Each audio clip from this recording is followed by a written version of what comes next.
Programa informativo de producción nacional con elementos de lenguaje, salud, sexo y violencia, que solo bajo la supervisión de padres, madres, representantes o responsables es apto para niños, niñas y adolescentes.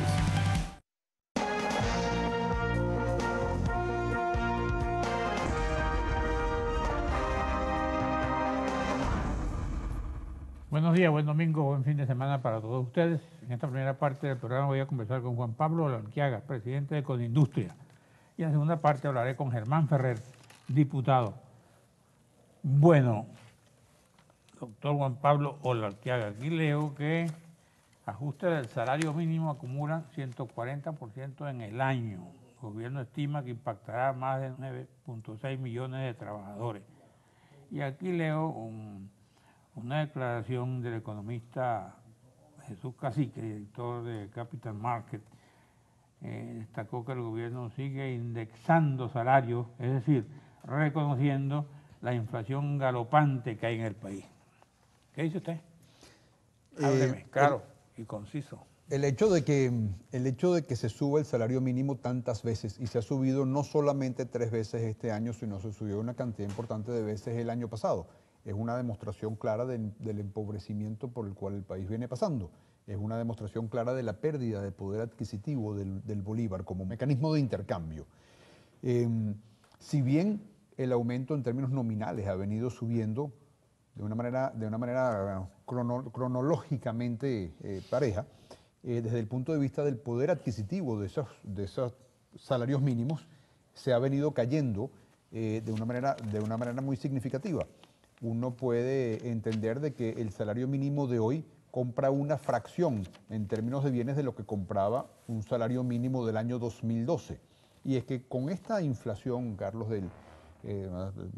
cuyas cifras pues el Banco Central no ha revelado, pero que todos entendemos que es una inflación con la cual la capacidad de poder mantener los sueldos al nivel de los precios es muy difícil, la capacidad de compra del consumidor se viene disminuyendo de manera ostensible.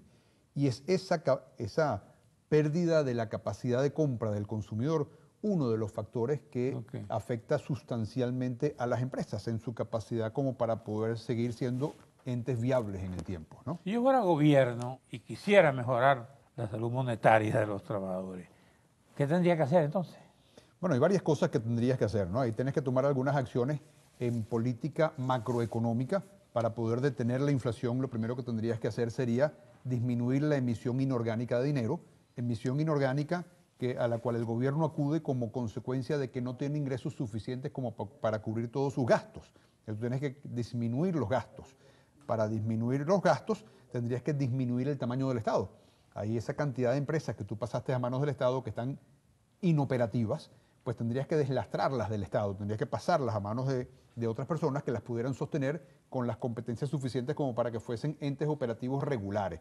Si disminuyes el tamaño del Estado y no tienes tanto gasto, pues ahí puedes comenzar a tener un equilibrio fiscal y con eso no tienes que imprimir más dinero. Esa sería la primera medida que tendrías que tomar. Ajá. Luego tendrías que tomar unas medidas cambiarias que permitiesen que las empresas pudiesen acceder a divisas como para poder comprar materia prima. En la medida que tú tienes más materia prima, el costo de transformar esa materia prima en Venezuela en forma de productos terminados es menor que el costo de importar productos terminados. Entonces, con eso potencias la producción, con eso disminuyes la necesidad de divisas y con eso generas los puestos de trabajo que, no habiendo inflación, podrían darle al consumidor, a los venezolanos, a los trabajadores, al consumidor, un crecimiento en su nivel de poder adquisitivo. Lo tercero sería una corrección en la política de tasas de interés, de forma tal de poder ir a través de tasas de interés, ir generando el ahorro que te permite la construcción de un sistema fiscal que te potencia los créditos que las empresas requieren como para poder continuar creciendo. Así que ahí tienes 3 medidas macro esenciales que un gobierno tiene que tomar, ¿verdad? Luego tenés una cantidad de medidas en lo micro que tienes que tomar como para poder ir dándoles posibilidades a las empresas que vayan respirando.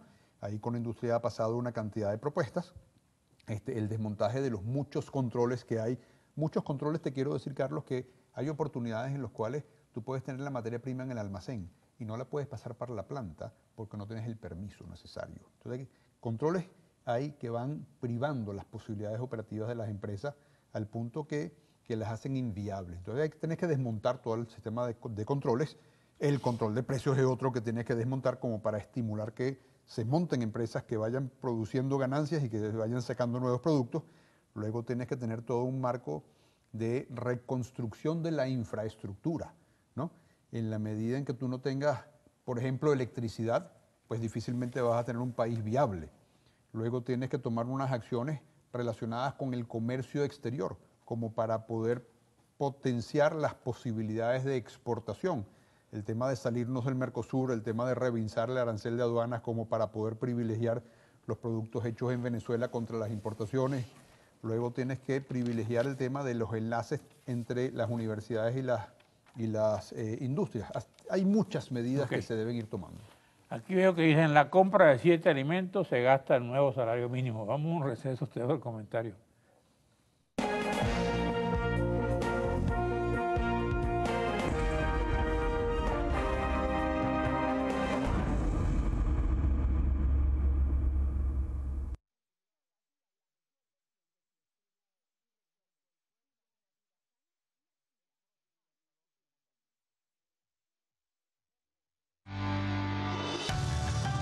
Estás viendo Diálogo con...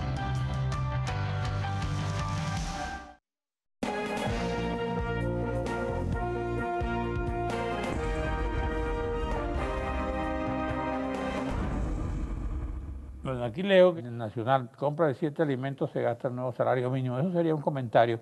Pero la otra pregunta, ya hablamos de cómo beneficia o no beneficia a los trabajadores. Ahora, ¿cómo beneficia o no beneficia a las empresas? Te dejo esas dos preguntas, esos comentarios. Bueno, fíjate que las empresas en este momento están afectadas de una manera muy ostensible. Nosotros la semana pasada hicimos pública la encuesta de coyuntura donde se manifiesta que las empresas están trabajando en forma agregada a un 32.4%. Eso quiere decir que tú tienes un 67.6% de capacidad ociosa. Tienes una cantidad de plantas industriales para los cuales ya no hay mercado. Tienes una cantidad de plantas en las cuales han venido disminuyendo sus turnos de trabajo de 3 a 2 o de 2 a 1 o fraccionando su horario de trabajo en que en vez de trabajar 5 días trabajas 3 días solamente, ¿no? Eso al final lo que te va diciendo es que tienes una economía que se va acabando, que se va extinguiendo como consecuencia de esta contracción. La economía venezolana es hoy en día pues la mitad de lo que solía ser en sus buenas épocas, ¿verdad? La posibilidad de que empresas puedan subsistir en estas condiciones, pues no las hay, no las hay. 2/3 partes de las empresas cerraron a lo largo del proceso de la revolución, es decir, desde que asumió el difunto presidente Chávez hasta ahora, y 44% más manifiesta que de no cambiar las condiciones de entorno, ellas no van a ser unos entes viables y no van a existir en un máximo de aquí a 2 años. Así que en la medida en que no cambie el entorno, en la medida que no cambie el modelo económico, en esa misma medida pues continuamos en este proceso de empobrecimiento. Ahora, uno analiza y dice, bueno, es que en el gobierno no hay economistas, no hay analistas que le digan al presidente, en este caso, antes de tomar una medida, lo que tú me estás diciendo. ¿Qué está pasando? O ellos no se dan cuenta de que eso va en deterioro del trabajador. Y me imagino que las empresas se cierran a nuevos empleos, ¿no? Bueno, yo no sé lo que pasa dentro del gobierno, eso yo no te lo puedo responder, Carlos. Lo que te puedo responder es que luce de que el presidente Maduro ha hecho esfuerzos por recuperar la economía. Por lo menos tiempo le ha dedicado, le ha dedicado eventos, le ha dedicado el tratar de hacer una estructura. Yo creo que ahí se adolece de 2 cosas. La primera, de una ideología que signa un modelo ya equivocado. El pensar que el estatismo, los controles y la pertenencia de las empresas al Estado es la solución, se ha demostrado equivocado. Tú ves que todas las empresas que han pasado del sector privado al sector público están totalmente destruidas.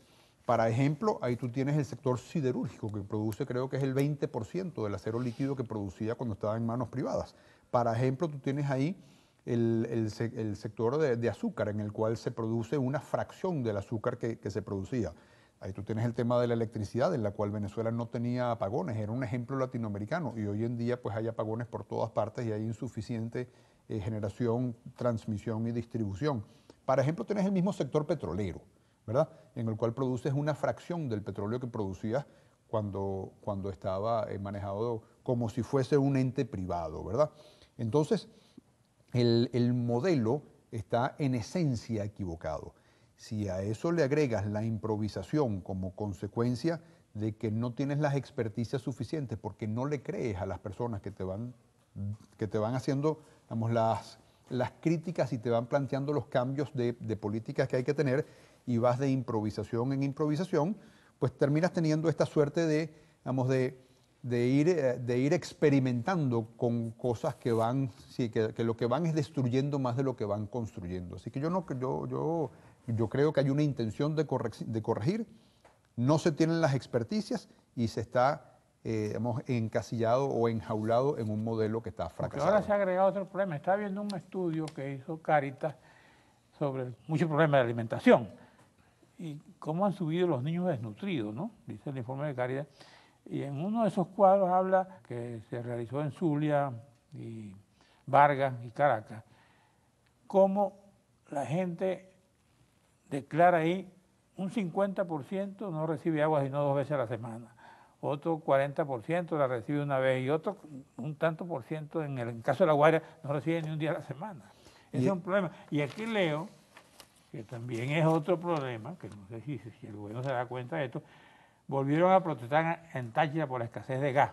Y eso se repite también en Bolívar, y eso se repite en Falcón. ¿Qué está pasando? Bueno, y tú ves que en el caso de las personas que comen, que dejaron de comer 3 veces al día y pasan a comer 2, y las que comían 2 y pasan a comer 1, y tú lo ves en las tallas de los pantalones de las personas, en cómo se llama, y el a lo niño largo, más pequeño, ¿verdad? Y al final ese proceso de desnutrición es un proceso que te va extinguiendo las posibilidades de poder tener una vida en el cual tengas pleno desarrollo de la inteligencia y de la creatividad, y te va asignando un país a ser un país estructuralmente pobre, ¿no? En la medida, yo te decía que en la medida que no haya un cambio, pues es muy difícil poder recuperar la economía. Sin duda hacen falta cambios. Ahora, esos cambios no pueden ser por la vía de la Asamblea Nacional Constituyente que está promoviendo el presidente de la República, porque, primero, los problemas no están a nivel de los principios establecidos en la Constitución. Por el contrario, si se hubieran respetado muchos de los principios, no se hubieran producido las expropiaciones, las tomas o las invasiones que se han producido, y se habría potenciado las posibilidades de que la gente se mantuviese en algunos de sus entes productores, ¿no? Segundo, porque la forma como se está haciendo hace que los mismos que han destruido la economía, esas mismas personas que han creado esas medidas improvisadas, esas medidas ideológicamente sesgadas a las cuales te hacía referencia, son las mismas que van a crear unas nuevas reglas de juego. Entonces, esas reglas de juego van a estar, por extrapolación, siendo la consagración de los errores ya cometidos. Entonces no vamos sino a más empobrecimiento. Entonces, el problema no es la Constitución, el problema es el sesgo ideológico y la incompetencia de aquellos que han estado administrando la economía. Por eso a Venezuela lo que le hace falta es tener cambio de autoridades como para poder tener un nuevo modelo y nuevas políticas. Porque fíjate tú, Maduro cuando está defendiendo la Constitución, y lo defienden ellos también, dice que es que lo que viene ahora sí es la profundización de la revolución y que viene un nuevo modelo económico. ¿En qué modelo económico están pensando? Bueno, habría que ver qué es lo que está en su cabeza. Si extrapolamos a partir de la experiencia, lo que nos damos cuenta es que si la revolución nos ha traído empobrecimiento, si la revolución nos ha traído incapacidad, una profundización no nos puede traer sino más empobrecimiento y más incapacidad. Claro, el presidente insiste en que la constituyente es la solución al gran problema económico para trabajadores, para las misiones, para todas las necesidades que tenga el pueblo venezolano. Yo creo que las autoridades se eligen con unos propósitos de administración del país, y las autoridades se dan y se quitan, ¿verdad? En este momento el país reconoció la incapacidad que se ha tenido como para poder generar bienestar y está buscando quitar la autoridad como para poder nombrar nuevas autoridades. Y en ese problema, en ese secuestro, estamos en este momento, y ante esa imposibilidad, pues la probabilidad de poder cambiar políticas públicas con las autoridades actuales se hace muy difícil. Conindustria ha hecho estas propuestas públicamente. Yo he estado aquí en tu programa, Claro. Carlos, en muchas oportunidades y las he dicho. Cinco y las he propuestas, dicho, sí. primero 5 propuestas, después las 7 que nos pueden conducir de tener 4.000 empresas industriales, que es lo que tenemos en este momento, a tener unas 30.000 para poder tener una densidad industrial consistente con lo que hay en Colombia. Pero eso pasa por, digamos, por tener unas autoridades que lo puedan comprender. Y te quiero añadir, Carlos, que Diga. en este evento, en estas circunstancias, el que tengamos el debate público sobre las propuestas, yo creo que es una de las cosas importantes. No a nivel, ¿cómo se llama?, de decir que queremos bienestar, porque por supuesto todos queremos bienestar, sino qué es lo que vamos a hacer. Me lo dice en otra parte.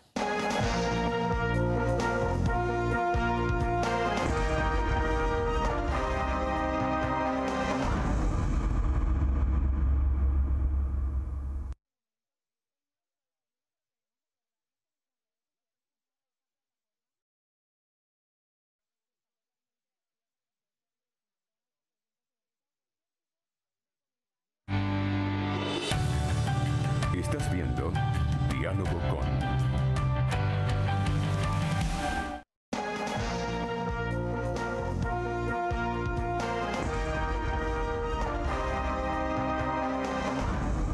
Bueno, hablamos de esa que me estabas planteando, Sí, que quedó en el camino. Te decía que es importante que entre todos debatamos cuáles son esas propuestas de país.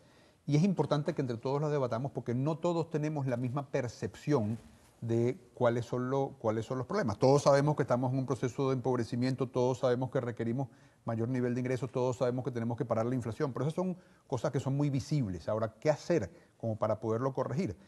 Ahí las soluciones que unos pueden tener son distintas de las soluciones que otros pueden tener. Unos piensan que el problema es la administración del país, otros piensan que es la forma como está construido el país.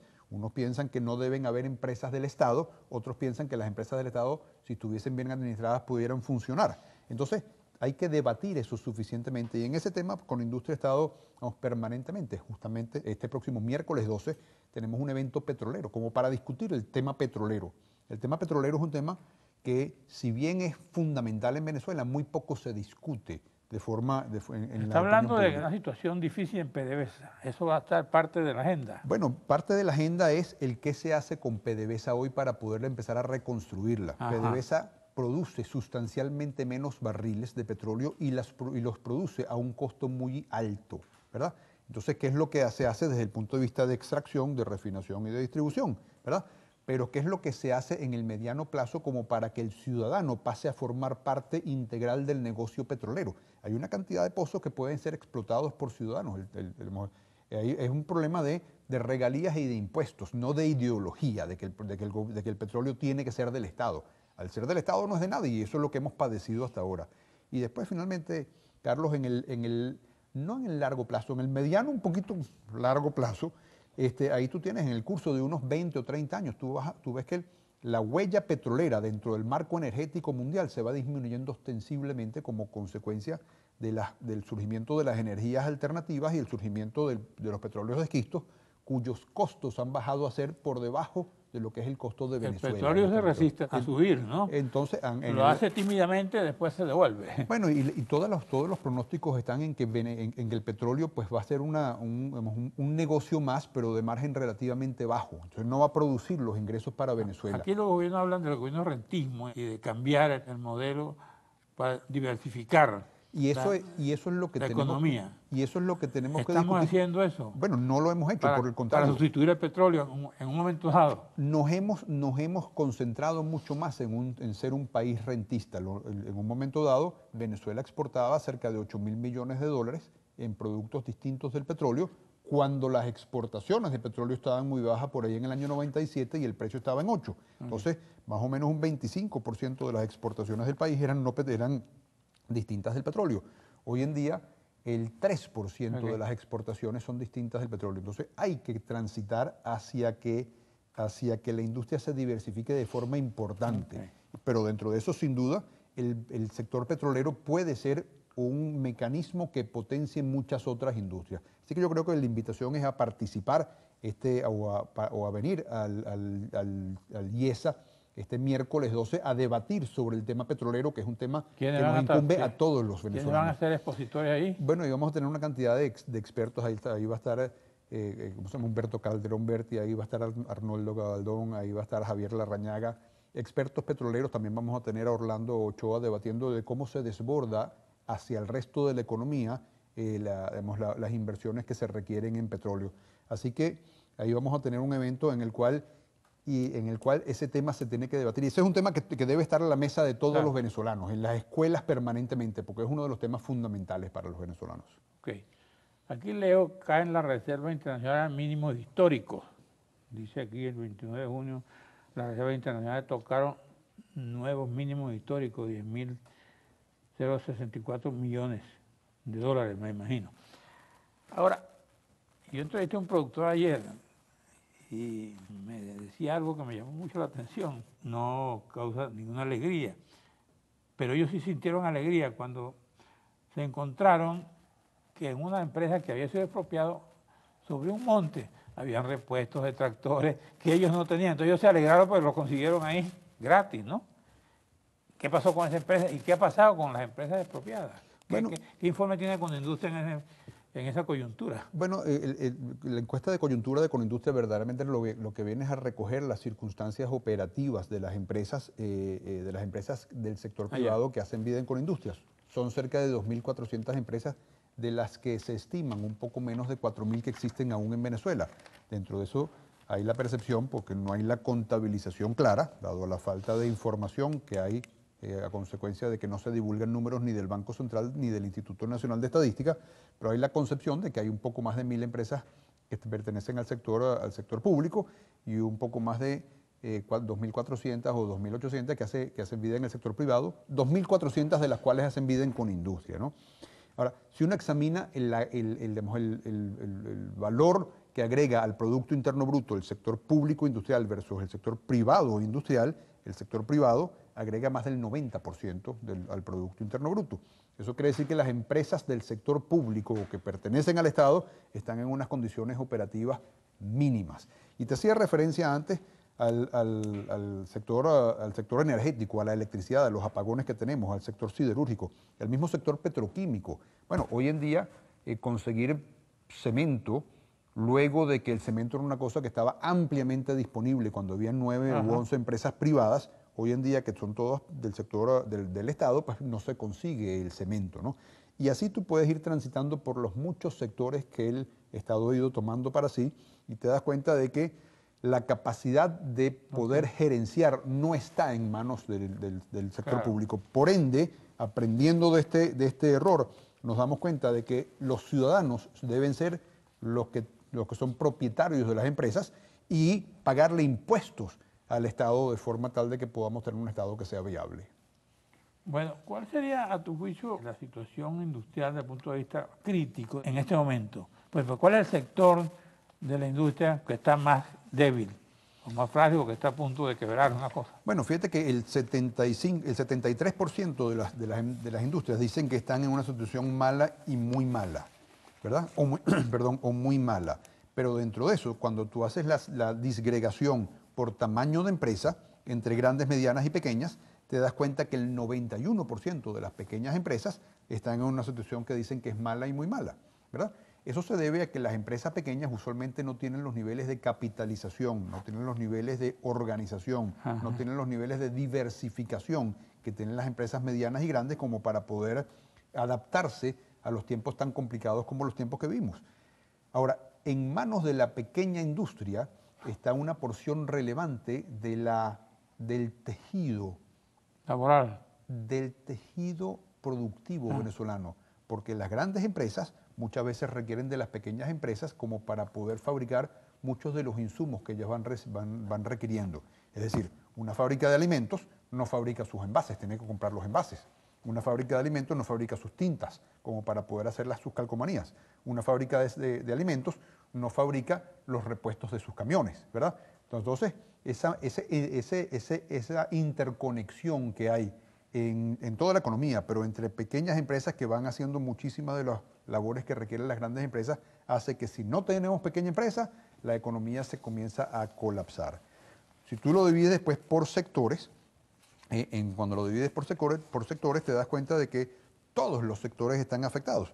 Aquí vemos que Alimentos, bebidas y tabaco están afectados de una manera ostensible, caucho y plástico, productos no metálicos, muebles, pero si te vas al sector automotor, todo lo que es autopartes está afectado de una manera muy importante, el sector químico está afectado de una manera muy importante, todo lo que es artes gráficas. O sea que no hay nada que se escape en este momento del empequeñecimiento y del empobrecimiento. Por eso es que pedimos de una forma tan desesperada que tiene que haber un cambio de autoridades para que se puedan instrumentar políticas económicas que no estén sesgadas por una ideología que está fracasada.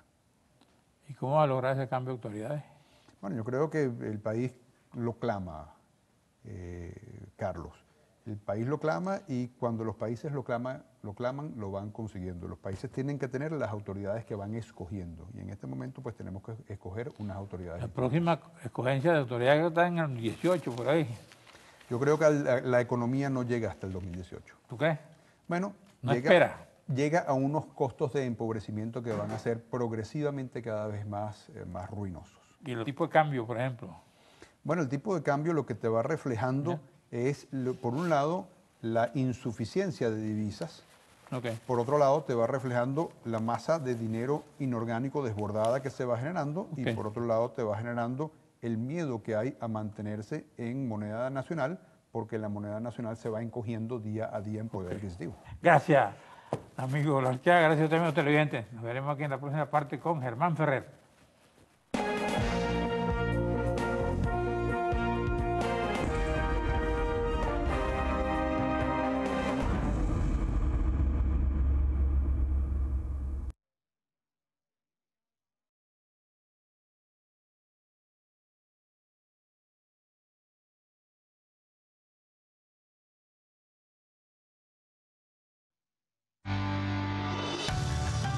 Estás viendo Diálogo con.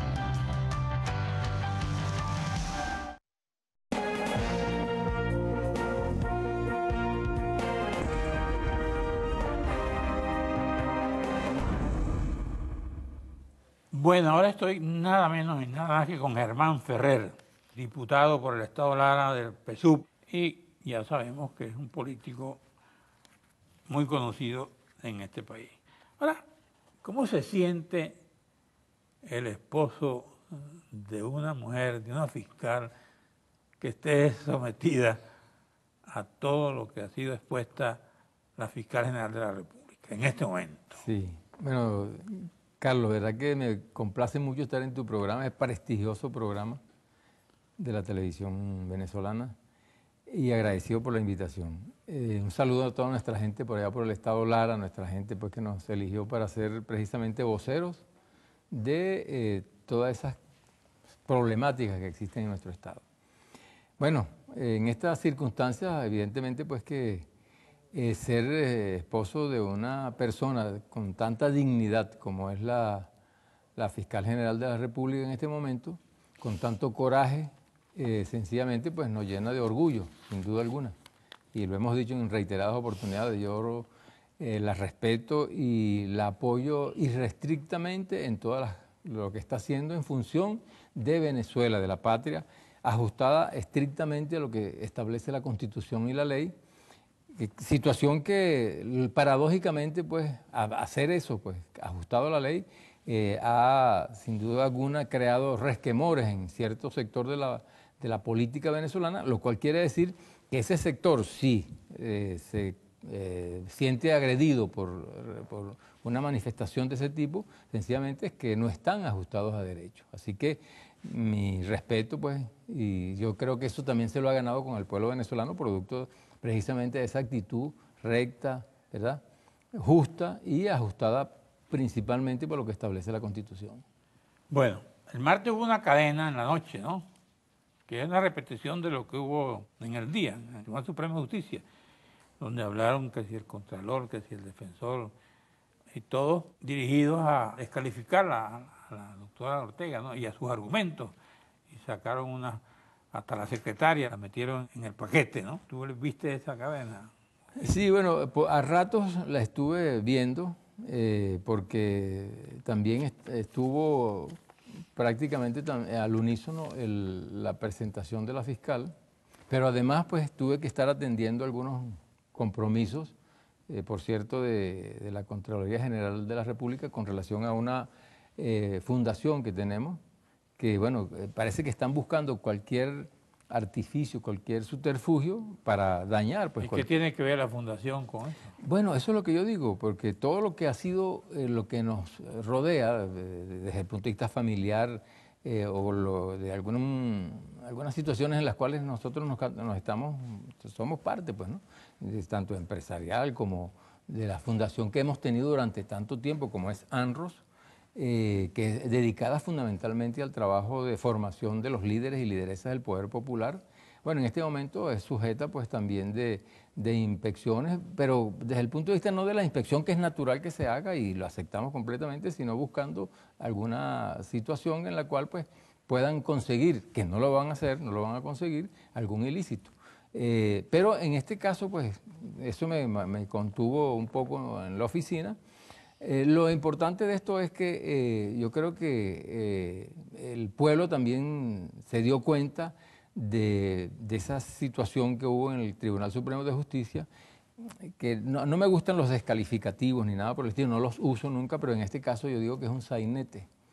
Es una situación trágica porque se están usando algunos elementos que sencillamente transgreden también la ley en una situación de un Tribunal Supremo de Justicia que evidentemente es ilegítimo, es ilegal, puesto que algunos de los magistrados no están ajustados a derecho porque no cumplen con las condiciones que establece la ley.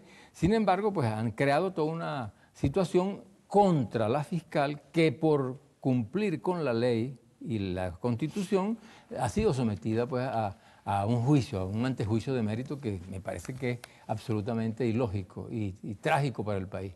Ahora, me llamó la atención que el Contralor está muy activo en esa cuestión contra la Fiscalía, con un órgano del poder moral, con quien fue hasta ayer su compañera de mesa, ¿no? Y la pregunta es, ¿hay facultades en la Contraloría para investigar o para profundizar sobre la actividad de la Fiscalía General de la República, de otro poder? Bueno, yo creo que la Contraloría pues está llamada, obviamente, pues a revisar todo lo que es la buena marcha Por eso, ahí dicen que van a revisar desde 2000, yo no sé qué cosa, y todos los años la Contraloría no hacía una evaluación. Por supuesto, o sea, ¿qué quiere decir eso? Entonces, que no cumplió con su deber durante el tiempo que debió haberlo hecho, ¿no? Por eso te digo que hay muchas cosas que son irregulares y contradictorias, por ejemplo, como esta actitud del Contralor, que en este momento pues es cuando se ha percatado de que tiene que hacer una auditoría. Efectivamente, lo pueden hacer, como te digo, la Contraloría puede hacerlo en cualquier momento. Lo que no consideramos justo es que producto de una retaliación, porque no es otra cosa sino una retaliación, bueno, hayan instrumentado una cantidad de situaciones, mira, que incluso le han congelado las cuentas, la prohibición de salida del país, prohibición de enajenar y grabar, es toda una condena que le dan sin haberle hecho el juicio. O sea, todo eso configura evidentemente lo que es una violación también a la ley y al Estado de Derecho. Lamentablemente en Venezuela no tenemos Estado de Derecho en este momento que permite hacer una cantidad de arbitrariedades como este tipo de situaciones a las cuales han sometido a la fiscal general. Ahora, el caso, por ejemplo, también intervino el defensor del pueblo. En este caso, el defensor del pueblo defiende o acusa.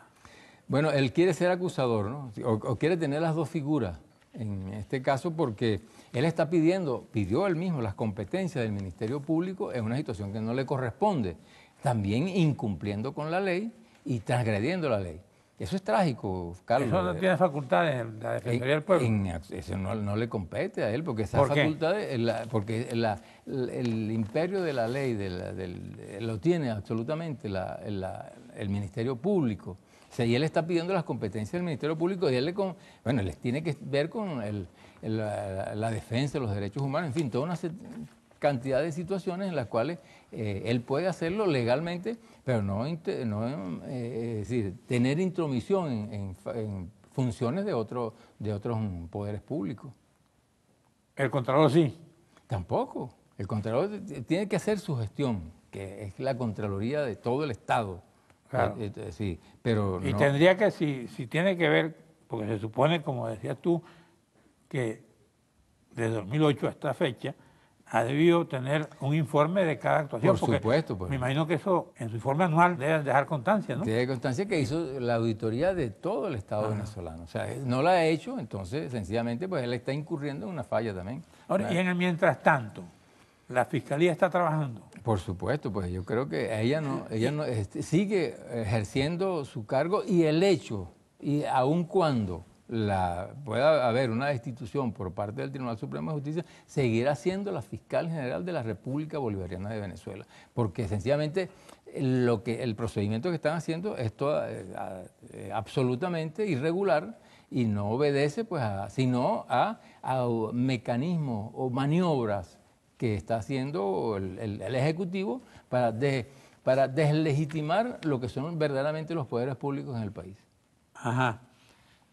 Y la destitución de la fiscal, según la Constitución, ¿a quién le corresponde? Le corresponde, en primer lugar, a la Asamblea Nacional. O sea, tendría que ser la Asamblea Nacional que, como lo dijo la fiscal general, dado a que la sentencia la emitió de desacato un Tribunal Supremo de Justicia que es ilegítimo, sencillamente, y además el desacato no es para la institución, el desacato es para las personas, pues esta Asamblea Nacional tiene toda la autoridad de tomar decisiones que le corresponden como Asamblea Nacional. Ok, vamos a un receso, regresamos con Germán Ferrer para la última parte del programa.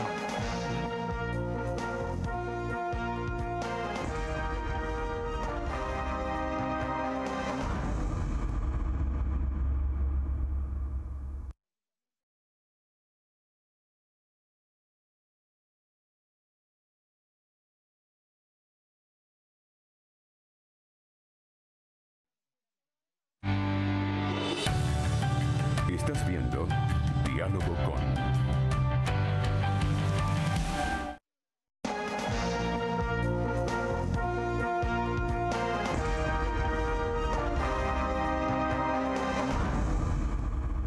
Evidentemente que hay un enfrentamiento de poderes. El vicefiscal no lo acepta el TCJ, lo acepta la Asamblea, lo nombra la fiscal, ¿no? Está autorizado por la ley. ¿Cómo ese patuque, como decimos allá en Lara? La ley del Ministerio Público, quien tiene la potestad de nombrar al vicefiscal es la fiscal general, o sea, que eso no le corresponde al Tribunal Supremo de Justicia. Y lo ratifica en todo caso la Asamblea Nacional, o sea, que se han cubierto todos los extremos de la ley en este caso, porque el vicefiscal, recientemente lo vimos, fue ratificado por la Asamblea Nacional como vicefiscal. Ahora, el Tribunal Supremo de Justicia ha tomado esas atribuciones que no le corresponden, no tiene por qué hacerlo, y bueno, han violado la ley también en este caso y están, bueno, de alguna manera presionando para que sea la persona que ellos nombraron y descalificar al que es verdaderamente el vicefiscal de la República Bolivariana. ¿Y qué va a pasar? Sencillamente que ahí se presenta, como dices tú, un conflicto de poderes, pues, ¿no? Es decir, porque lo que están planteando es una cosa absolutamente irregular, ilegal, es decir, arbitraria por parte del Ejecutivo, que es en quien le ordena, en este caso, al Tribunal Supremo de Justicia, todo lo que están haciendo. O sea, que no hay independencia absolutamente de poderes porque el Tribunal Supremo de Justicia no se debería prestar para eso. En la audiencia que hubo anoche, te grabaste este programa, le nombraron un defensor público a la doctora, ¿no? Que dicen que, bueno, que como dicen por ahí, no me defiendas, compadre. Así. Bueno, la verdad es que yo no lo vi muy bien. Sí, vas a poner, no apareció en la cadena. Sí, parece que no tiene mucha competencia en esa situación, o sea, tiene mucho nivel. Entonces, mejor que me deje tranquila, deja que me defienda yo solo. ¿Cómo nombran un defensor público? ¿Que fue allá como invitado que estaba ahí? Bueno, eso lo estableció el mismo tribunal. Lo que ocurre es que... Siempre hay un emergente. Por si no llega el imputado o el susodicho, como diríamos nosotros. Sí, no, es que pero como ya la fiscal general desconoció pues, al Tribunal Supremo de Justicia por su ilegalidad y su ilegitimidad, sencillamente, bueno, ellos están haciendo todo ese circo, porque no es más que eso. Hablemos de la constituyente, pues vamos a salirnos de ese tema. Constituyente. ¿Qué piensas tú como diputado de la constituyente? Bueno, yo soy uno de los que se está oponiendo de manera frontal a que esa constituyente haya sido impuesta como la impuso el presidente Maduro, porque no se cumplió con la Constitución. La Constitución establece claramente que quien tiene que convocar, él puede tener la iniciativa, como son todos los elementos que la pueden impulsar, pero la convocatoria tiene que ser por el pueblo. O sea, tendría que haber habido una consulta popular que permita que la gente decida si quiere o no constituyente. Porque, ¿qué es lo que pasa? Nombrada de esa manera, con más del 90% de la población en contra de esa constituyente, lo que vas a crear es fractura. Entonces tú vas a imponerle al pueblo, a la mayoría, inmensamente mayoría del país, mira, una situación que lo que va a crear son problemas, tragedias. El presidente incluso planteó como elemento que era para buscar la paz. Yo creo que está buscando otra cosa, que es precisamente el enfrentamiento entre los venezolanos, como lo hemos visto después de 87 Ahora, él muertes. dice, aquí tuvo Hugo Roa la semana pasada, él dice que el requisito de que el presidente tenía que comenzar un referendo era porque lo hizo Chávez, era porque no existía esta constitución. Pero que esta constitución, y señalan unos artículos ahí, 300 y no sé qué cosas, autoriza al presidente para que convoque la Constitución. No, está bien claro, en el 347 de la Constitución, 348, está establecido verdaderamente quiénes son los que pueden tener la iniciativa y la convocatoria. Y además, en el artículo 5 de la Constitución, la soberanía reside intransferiblemente del pueblo. Es lo que nos basamos en eso para decir que eso tiene otros fines. Esa constituyente no tiene los fines que ha planteado el presidente, porque hay elementos dentro de la Constitución que permiten que constitucionalizar, como dice las misiones, buscar la paz, un modelo económico. Eso lo puedes hacer con enmiendas y reformas que tiene la Constitución en este momento. O sea, que lo que se está planteando, evidentemente, que es el trasfondo es otro. ¿Cuál es? Para mí es perpetuar en el poder un equipo, un grupo, que no es el país, de personas, bueno, que ha demostrado que es incapaz de resolver los problemas fundamentales del país, porque si no, no tuviésemos las necesidades que está padeciendo el pueblo, la crisis económica, el problema del hambre que tiene nuestro pueblo, el desabastecimiento, el problema de la inseguridad terrible, el problema de las medicinas, en fin, toda una cantidad de situaciones, bueno, que tienes que buscar alternativas en el pueblo, porque en Venezuela tenemos capacidades técnicas y profesionales que nos permitan encarar eso. Yo creo que tenemos que buscar a los mejores venezolanos para salir adelante. Y quiero decir aquí algo. De pronto esto que estoy diciendo ocasiona que a mí también me haga un antejuicio de mérito, porque ya estaban rodando por ahí que me van también a clausurar las cuentas, que no sé qué cosas, que prohibición de enajenar y grabar, todas esas cosas que le están planteando a la fiscal. Pero el caso es, Carlos, que hacer esto, a mí me parece que es una situación amañada, es deshonesta, una constituyente que no tiene temporalidad, no se sabe cuándo vamos a tener el fin de esa constituyente, y se plantea una cantidad de situaciones ahí que considero que se está engañando al pueblo, lamentablemente, con unas propuestas que no obedecen verdaderamente al espíritu de lo que tiene que cumplir una constituyente, que es un pueblo que quiere construir nuevamente la república, porque lo que está planteado como constituyente original es hacer nuevamente una constitución para crear una nueva república. Bueno, y eso no es lo que está planteado en este momento. Tenemos una cantidad de cosas que con la constitución actual, lo decimos, el último legado del presidente Chávez, lo van a barrer para cumplir con los designios de un grupito de personas que es quien maneja la sociedad en este momento en Venezuela, el poder. ¿Y cómo está la relación del diputado Ferrer con la Asamblea Nacional en este momento? Bueno, mira, yo creo que relaciones personales perfectas con todos. Evidentemente que yo mantengo mi posición, yo soy y mantengo los principios del chavismo, ese originario, crítico, pero bueno, lo que pasa es que se está abriendo una nueva corriente en este momento que no corresponde a lo que fue el legado de Chávez, o sea, la solidaridad, el bien común. A Chávez no hubiese respetado la Constitución de esta manera como lo está haciendo en este momento el presidente Maduro. Es decir, y en eso sí hay que estar claro. Pienso que estamos incurriendo en lo que es verdaderamente problemas que nos van a crear en Venezuela, crearse en Venezuela de tal manera que no sé a dónde vamos a llegar con esto. Y eso que llaman el chavismo crítico no está apoyando a la fiscal. No, yo creo que hay muchas personas, no solamente del chavismo crítico, de las personas, el pueblo en general, yo creo que está apoyando la actitud decidida y valiente de la fiscal general. Y eso se demuestra, bueno, recientemente, bueno, se atrevió a entrar a un establecimiento público, bueno, y la gente en lugar de abuchearla, y lo que usualmente hacen con algunos dirigentes en cualquier gobierno, de la cuarta o de la quinta era así, bueno, sin embargo la gente le demuestra apoyo. Porque, bueno, sencillamente la consideran que es una persona que, bueno, se ha atrevido pues, a denunciar cosas y a cumplir con la ley. Bueno, a ti no te han intervenido las cuentas. Bueno, todavía parece que no. Si te intervienen vas a tener que devolver. No van a tener mucho, ¿no? Van a tener que devolver la cartera. Van a tener que devolver la cartera. Así que si esperan que te lo invite a almorzar, está congelado. ¿Ah? Gracias. Sí, señor. Germán Ferrer, gracias a usted, mi televidente. Nos veremos aquí el próximo domingo Time Out.